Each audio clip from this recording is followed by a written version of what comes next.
Yes. Now let's learn more on the guilt.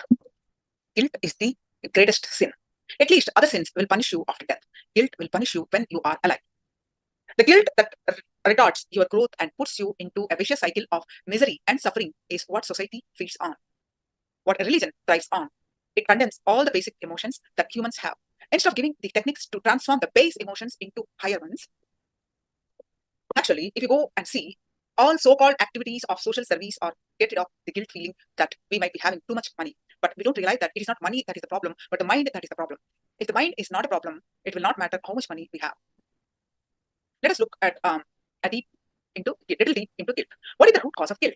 It is our idea about right and wrong, our understanding about what is right and wrong. Only from that the guilt starts. What is right? What is wrong? Let us start analyzing. After all, what is the scale to measure right or wrong? In Hinduism, Westernism is considered right. In Christianity, non-Vegetarianism is thought to be right. In Hinduism, you can marry only once. In Islam, you can marry several times. In Hinduism, you can't drink alcohol and liquor. In Christianity, Jesus himself consumed wine. So where is the scale to measure what is right and what is wrong? There is no scale. So please understand that morality should happen out of integrity, not out of guilt.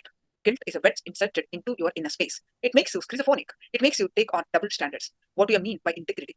Being in the present moment and being only one, not many. Seeing reality without the play of the mind. Once the mind steps in, duality steps in. Are you able to catch this truth? Jayanti, Yanglin, are you able to catch this truth? Just by being intensely aware of the present moment, you can achieve integrity where there is only one and not two or three or many fighting in you. When you are aware, you will be one and moral. When you decide to stray from awareness, you will be many and immoral. Morality has to do with awareness, not with any other social roots. Awareness causes you to spontaneously take the right action in the right situation. Morality can very well cause you to do the wrong thing in the right situation because it doesn't have the right base.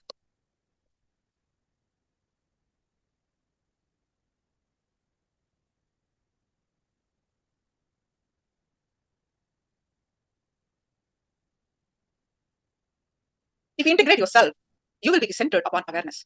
If you remain fragmented, you will depend on morality for guidance.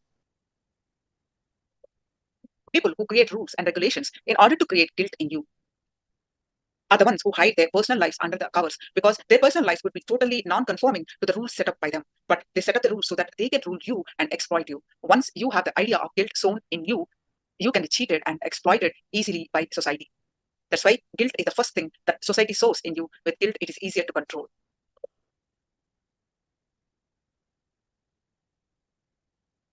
Shruti and Smriti. Then both of us can live happily without fear. Like this, few basic things are assumed and come into being. Slowly, by and by, they become roots. They become morality. The problem is that as long as you understand the root of the moral rules, you will neither behave immorally nor will you get disturbed by them. When you don't understand the rules, once the rules are just spoon-fed, when they become a set of forced rules, are just spoon-fed, when they become a set of forced rules, then not only will you try to escape from the rules, but you will also create a deep guilt in you with regard to them. When anything is forced rule, you always try to get around it. For example, you always feed when you don't see a cock. Take children as an example. When you tell them not to do something, they will be most tempted to do it. As long as you don't mention anything about doing it or not doing it, they may not even be bothered about it. But the moment you tell them not to do it, they will be looking to do it.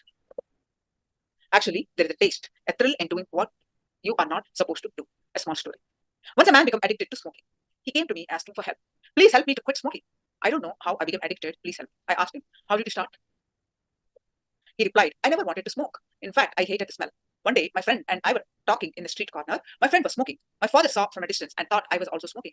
When I went home, he started yelling at me. I tried my best to explain to him that I was not smoking, but he was not ready to listen to me. Then I thought, anyhow, he's already thinking that I am smoking. I smoke. He's not willing to believe me. Then why not smoke? That is why I started smoking. Most of the time, you develop an instant taste for something if you're asked not to do it. You feel a kind of joy or satisfaction by doing it. Teenagers also do the same thing. So now a small story about how to get caught up in superstitions. An academic forecaster was known to have a horseshoe prominently displayed above the door frame of his office. One of his colleagues saw this one day and asked him why it was there. The forecaster replied, it is a good luck charm that helps in my forecast. The colleague was surprised and asked, but do you really believe in this superstition? The forecaster replied, of course not. The colleague was confused. He then asked, then why do you keep it? Well, said the forecaster, it works whether you believe it or not. Just see how strongly influential superstitions can get. It virtually destroys the intelligence in us. This is how we start making up rituals and following them with no clue about the truth behind them. We give in to a set of blind rules in our lives and fight with them as well. Another small story. One great Pandit, a learned man, wanted to take a bath in the sacred river Ganga. He had Kamandalu, a small water pot, with him. He wanted to keep it in a safe place where no one would pick it up. He looked around but found nobody trustworthy to have hold the Kamandalu while he went to take the bath. So he then made a small pit in the banks of the Ganga, put his Kamandalu in the pit and covered it with sand. To mark this part, he put a heap of sand on top of the pit. He then went to take the bath. There was a farmer who watched the Pandit from the small distance. He thought to himself, oh, before taking the bath in the Ganga, one should make a small sand heap. He proceeded straight to the banks of the river, made a sand heap next to the Pandit and went in for a bath. Another man who was going to have a bath saw the farmer doing this and thought, oh, it seems like a tradition to make a sand heap before taking a bath in the river Ganga. So he too made a small sand heap and went in for a bath. By and by, all the people started making heaps before taking the bath in the Ganga. The Pandit finished his bath and came out of the river. And when he came out, he saw hundreds of sand heaps all over the Ganga bank. He was shocked. Not only that, now he had a big problem. Where is his Kamandalu? Which heap was his under? Was it under? He started searching. He started to destroy the sand heaps to look under them. Suddenly, the farmer came and shouted, why are you destroying our Shivalingas, symbol of Lord Shiva? Why are you destroying them? You are a Pandit. You should have some sense. Don't you know that you are supposed to make Shivalinga before taking your bath? And not only that, you are disturbing our Shivalingas. Don't you have sense? The Pandit was shocked at the farmer's words and knew instantly what had happened.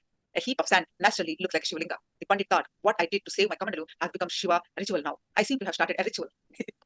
Of course, the Pandit had to leave without his Kamandalu. If you look into your life, there are so many sand heaps that have entered into the same way.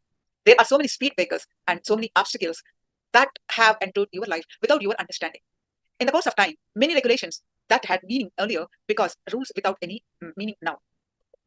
In India, during the time before electricity, clothes would not be sewn after sunset, since sewing was done by hand with a needle and the tailors had only dim lanterns with which to do their work. Naturally, in the night time, in the dim light of the candle or lantern, it would be a strain to sew. Therefore, the work was always confined to daylight hours.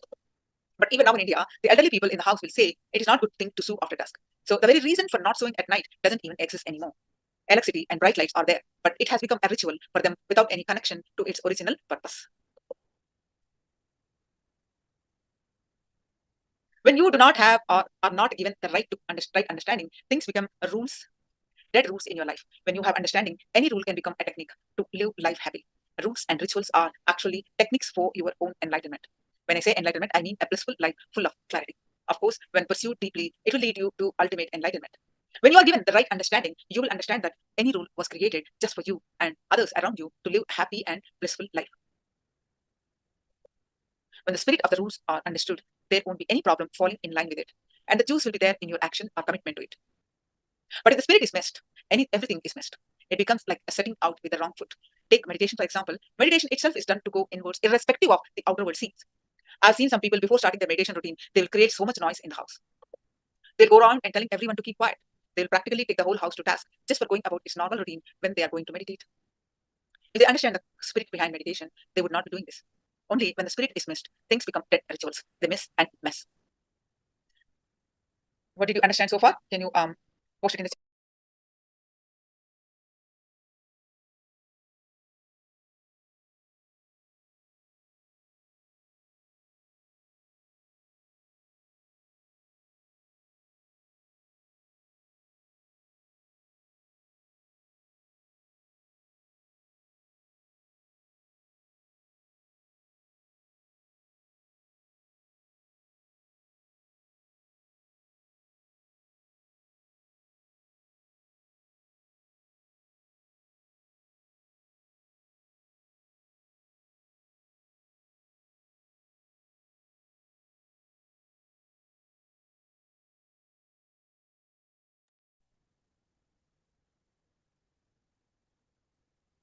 Generally, when you don't understand the root of morality, you start living in a dull and dead way with guilt. According to me, any rule, when internalized, will create guilt in you.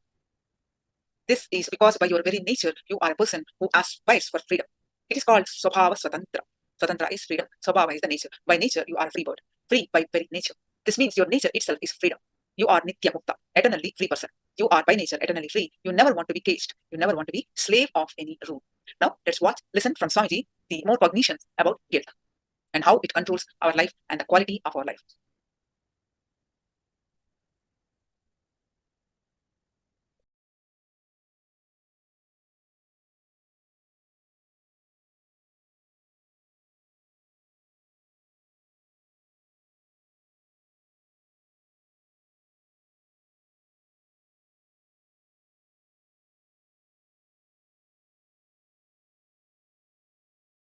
I will enter into the session. We are still working on third layer. Still we have not done the meditations. We have done only one process. Few more insights into guilt. Understand, a person who is carrying guilt can never be moral. Please understand. You always have a wrong idea. Person who carries guilt only will be very moral. No. Person who carries guilt is like a strong samskara. He will be doing the same mistake again and again. Not only that, he cannot be integrated. Only an integrated person's morality is morality. Person who is carrying so much guilt, his morality will be even yes, his will be only stingy. As long as he sees the police, he will be moral. He knows that the police is out of police eyes. He will do whatever he wants. I've seen in USA. The moment they see that there is no car with petrol, on the highest road, they press an accelerator. It's actually a kind of a temptation. Do something when you are not going to be caught. Person who does not have guilt, he will be integrated. He will have an authentic morality. Understand? It is good and it is needed to know the country's constitution. You have respect the country's constitution as long as you are inside that country, inside that boundary. The moment you land in this country, from that moment you are bound by the constitution of this country. Any country you land. So the constitution of the country is important to live the life. But if you understand the cosmic constitution, as I was saying yesterday, you will be able to live in any country, anywhere without feeling suffocated, without feeling disturbed. You will have unique, your own morality. See, all morality is based on non-violence, non-interference. These are the basic things. You will be authentically moral only when you are integrated, when you are centered, when you are fulfilled. I have seen how people suffer physically, mentally, and morally with guilt. Actually, the deep guilt will take away the respect which you have for yourself. And the moment you don't have respect for you, you start thinking, I am this kind of person, let me do whatever I want. What is there? It gives you like a license. Whenever I speak about this morality or guilt, people think, no, something guilt will be moral. No, you will have authentic morality will happen only when you are out of guilt. How people came out of addiction when the guilt is taken out. That's a very beautiful story. Somebody goes to Ramakrishna and asks, Master, I am not able to give up this smoking and drinking. Ramakrishna says, from today, I protect you. Don't have guilt. Drink as much as you want. Smoke as much as you want. It's very funny. And Ramakrishna says, do only one thing. Before drinking or smoking, offer the drink to Kali, offer your body to Kali and drink. Very funny incident. After 1 week, the guy comes back and says, Master, I am not able to smoke or drink anymore. Ramakrishna says, what happened? He says, the moment I offered my body to Kali, I don't feel like putting alcohol into this body. Now it's become puja vigraha. And I feel uncomfortable. I feel suffocated if I smoke. So naturally, it dropped. Ramakrishna says, it's not because of your bhakti or anything. Whenever you drop guilt, that habit loses its power over you. The habit holds power over you as long as you carry guilt. See, we take class meditation programs in many prisons. In Madurai, in Salem, in USA also. Many prisons we take classes, meditation programs. This ASPNS, both programs we give. I have seen, after healing this guilt, those beings, those prisoners, inmates, they become so integrated. They start planning to live an authentic moral life. I have seen at least 100 people. When they come out, they live an authentic moral life. See, the problem is, prisons are almost like a crime training centers. This fellow goes inside prison doing small mistake. But then he sees a big criminals. And he gets confidence, courage, and business taking. So what is the poor race will talk? They don't go, they are to sit how to meditate and meditate. Actually, they will talk what they know. So they will talk only, why did you do, and why did you do, and it becomes a prestige. See, in a spiritual community, a person who meditates more, almost more meditation technique, he becomes hero. In another community of thieves, who will become hero? A big thief will become hero. And these guys learn all techniques, and they get courage also. I spent my time taking classes with thousands of prisoners. When the guilt is removed, they become authentic human beings. Not only that, the power of the activity, the samskara over your being is completely taken away. If you want to continue smoking, have a deep guilt about smoking, you will never be able to miss.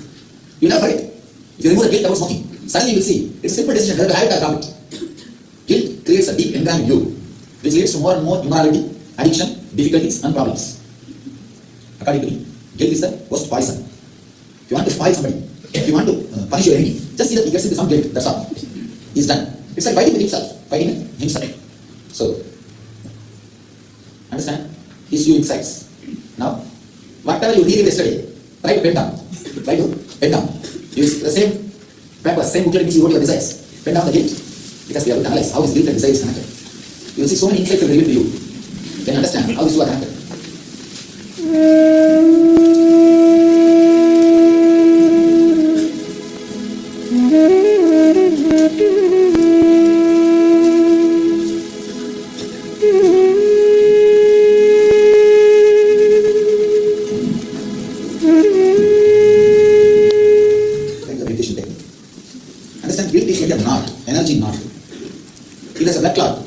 Free blood flow.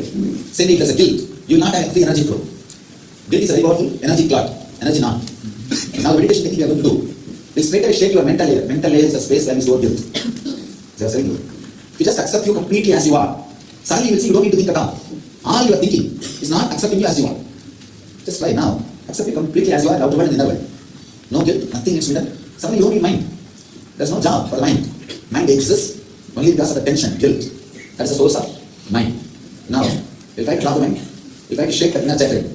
Naturally, you will see all the guilt will drop. That's beautifully. Example in Gita, Supreme Pontiff. Krishna says, I am the thread connecting all the beads.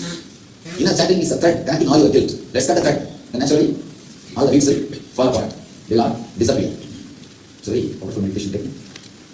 42 minutes, intensely hum. Aiming for 2 cycles will completely shake your inner chanting. Only thing, do not stop it. Not like.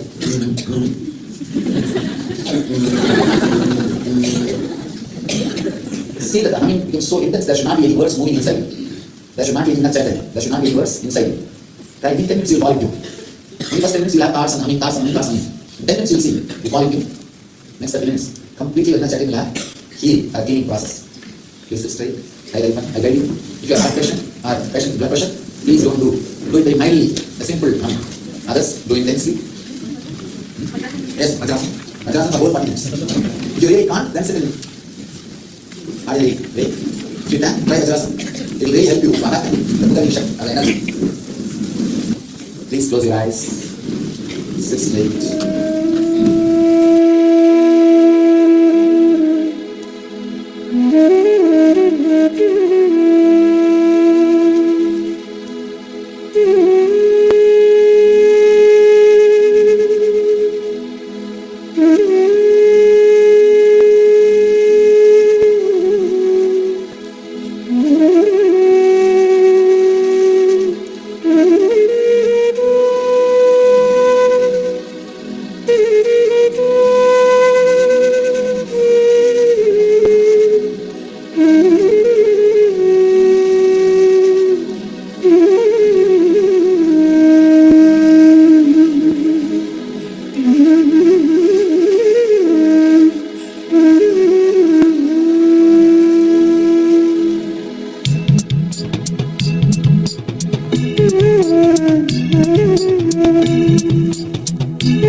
Yes.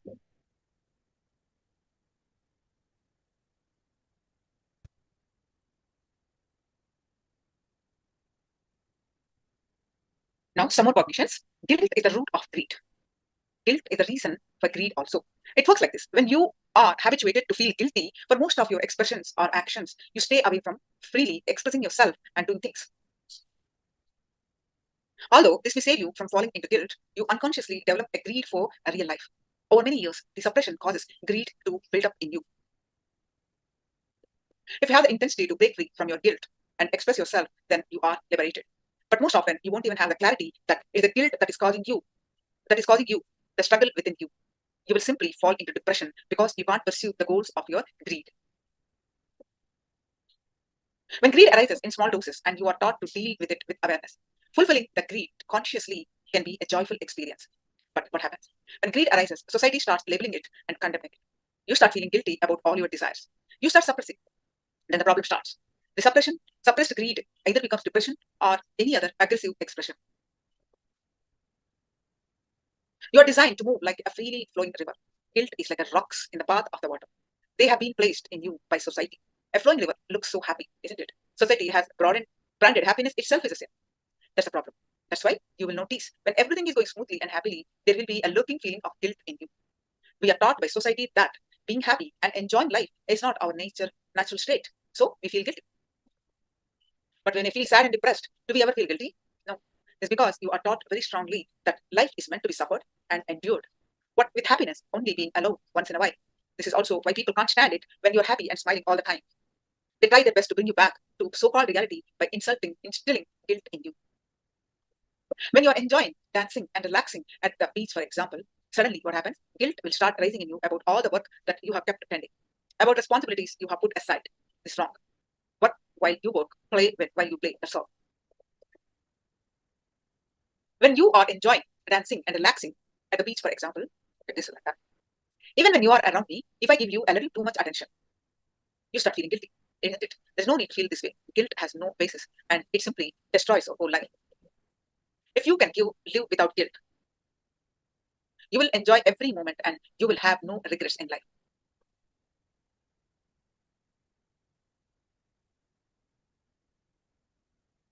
As long as you float like a river, you will express extraordinary intelligence in your life.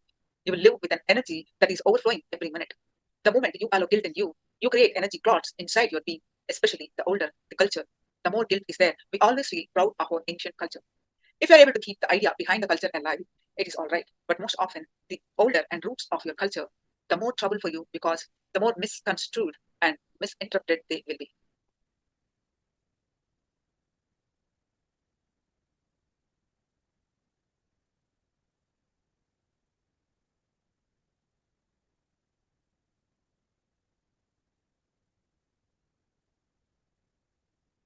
The moment you become angry with the person who created guilt in you, you come out of the guilt. If you created guilt based on somebody's opinion of something, the guilt is basically because of the respect that you have for that person. If you did not have a respect for that person, it would have caused such a deep guilt in you. But the moment you become angry, naturally the respect is lost. So when the respect is lost, the guilt also disappears. You understand that you have been exploited and hence disturbed.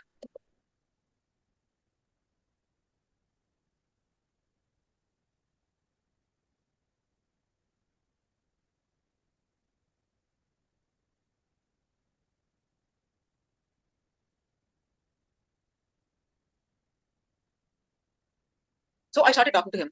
Why don't you obey your mom? She even made me obey her just now. The boy asked. She herself is not happy. If I follow her words, where will I end up? I will also end up in the same way as her. Why are you asking me to obey her? Why are you asking me to listen to her? I was shocked. He made good sense. Somehow I managed to convince him. I think the next generation kids might even sue their mother or father if they fall into depression.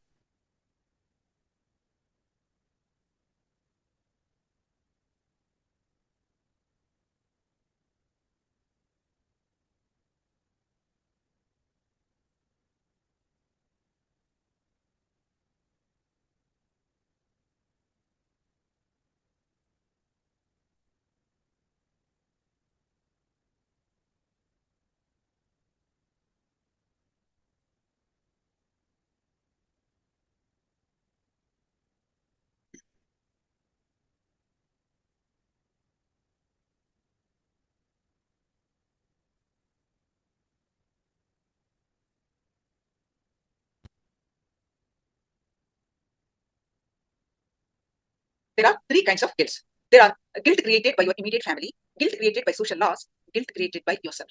These are the three major kinds of guilt that kill your intelligence. The mental layer, three kinds of guilt are the mental layer, which is related to thoughts, is specifically associated with feeling of guilt. Guilt is nothing but your past decisions and actions being reviewed with your updated intelligence. For example, when you were in school, you might have said a few mean words to one of your friends, which caused a relationship to break. Now, this many years later, with the kind of intelligence that you have presently, is it right to review that incident and feel guilty? No, at that time, you had only that much intelligence, and so you behaved in that fashion. Now, you have updated intelligence, but you can't review the past like that with your present intelligence. Before age 7, guilt is created by your immediate family. The rules are imposed by family because they cannot logically answer and make you understand issues. Whatever you are understanding, please pen them down.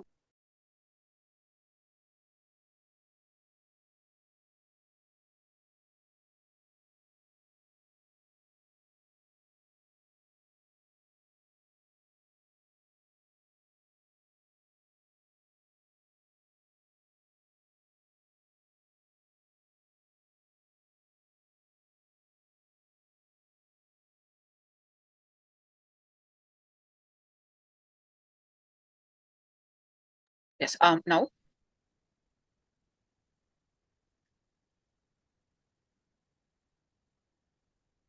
the third guilt is the worst. That which you create for yourself. When you internalize the guilt based upon your greed and fear, you create new types of guilt for yourself.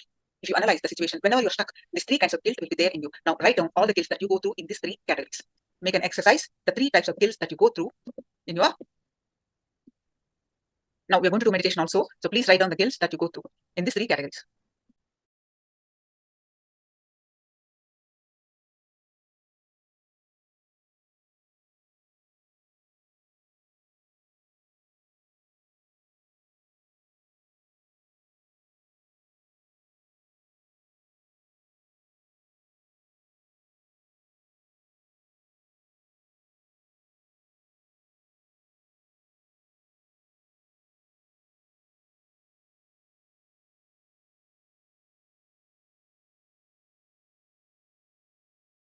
Please internalize the guilt that you carry in these three categories.